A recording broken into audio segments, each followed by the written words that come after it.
Michaela Vernava for Nesson Fuel, and I am here with Kyle Busch, defending NASCAR Sprint Cup champion. Kyle, welcome to New England. I appreciate it. Thank you. Now, you're going to be right back here in just a few weeks for the New England 300, and you're securely positioned in the chase. So, really, what is the importance of these early round of 16 races for a guy like you? Well, the biggest thing, like last year, for instance, we ran well at Chicago. We came to New Hampshire. We had a bad race. We had to go to Dover in order to transfer through to the next round. So, it's important to kind of get a good foundation and get a good footprint for what your chase is going to look like, and being able to have those strong races and have good finishes is the first part. But if you can win races, then automatically it moves you through. So there's two kind of forms of thought, I guess, that you could transfer to get to transfer through the next round. Well, now you are familiar with Victory Lane at New Hampshire Motor Speedway. I know that.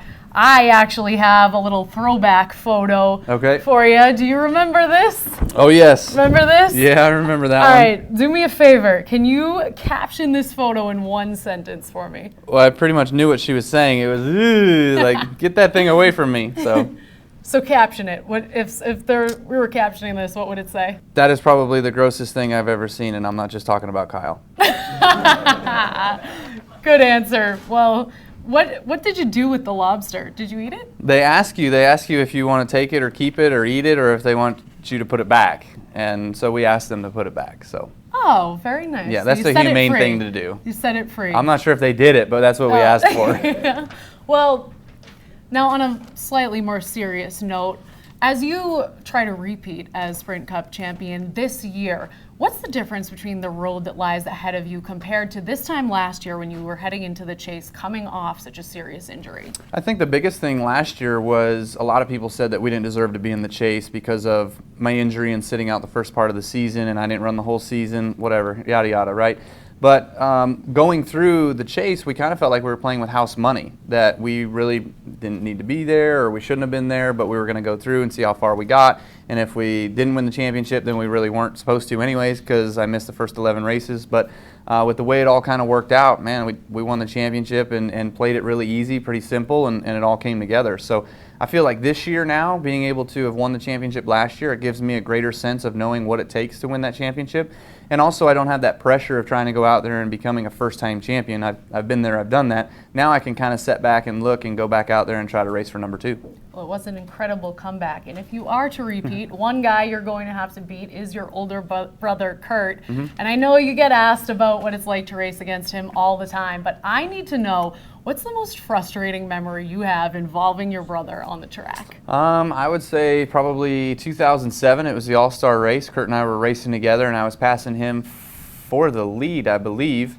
And we bumped fenders a little bit at start-finish line, and I made a bold move to his inside, and then he kind of ran right on my door and didn't give me any room to get into the corner safely, and it ended up spinning me out, and I took him with me. So we both wrecked.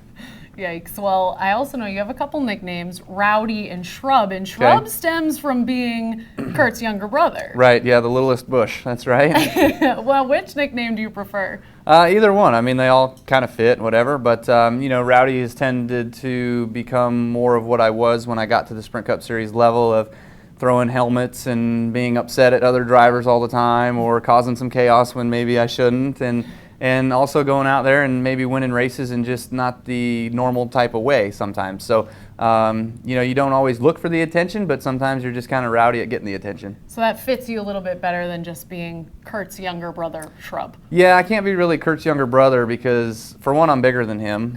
And I don't mean fatter, I mean just bigger than him.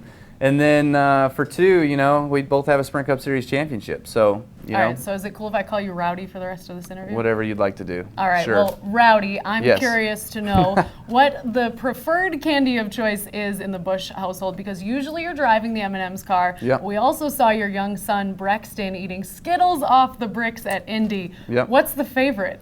M&M's for sure.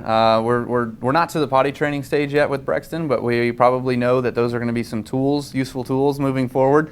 But right now he knows that when he's a good boy and does good things that he gets an M&M, and so he's all about what the M&M's are. So he's just the plain chocolate guy right now, and maybe one of these days he'll venture off into the peanut or the crispy type like me. I like it. I'm a chocolate lover myself. What about your wife?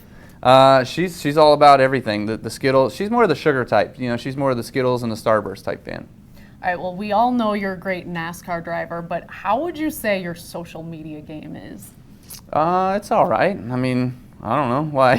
What's your strongest app that you have? Twitter. going? I'm more on Twitter than anything else, really. I guess so. Well, your wife seems to be pretty good at Snapchat. I've Yes. seen she tweets out a lot of her Snapchat videos. Right. We're gonna put you to the test with Snapchat. You cool Okay. with that? Yeah, I'm cool All right, with that. we're gonna Let's try see it. out some filters. Oh. Let's see what you got. This one, it's kind of like this. I mean, we just try to smush our faces, and this is kind of what we get. I think it's sad face if you lose a race. I don't know if they're gender specific. I'm definitely the girl. Al, do you know what champions ride in Boston? Quack. Duck boats! Duck. Goose?